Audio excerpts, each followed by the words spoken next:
Saudaraku, jalan baru selesai dibangun di lintasan Kota Panjang Trangon Gayo Lues, Batas Babahrot, Kabupaten Abdia, kini tembus dalam waktu 3 jam. Kondisi jalan baru yang lebar itu ternyata lebih menghemat waktu 3 jam jika menuju Banda Aceh melalui Kota Panjang, Trangon, Babahrot bila dibandingkan jalur Gayo Lues Takengon.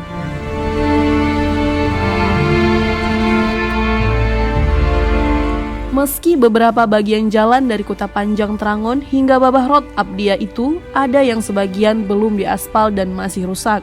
Namun, jalan yang lebar ini membuat pengendara tetap nyaman melintas.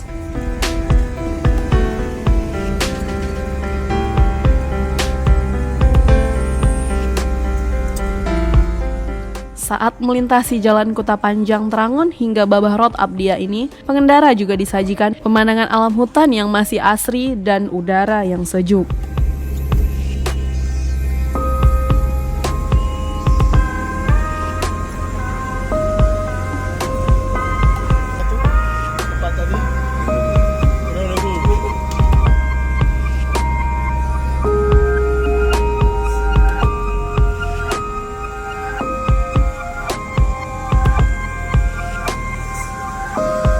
Dari Aceh Tenggara, Asnawi Lui, Serambi On TV.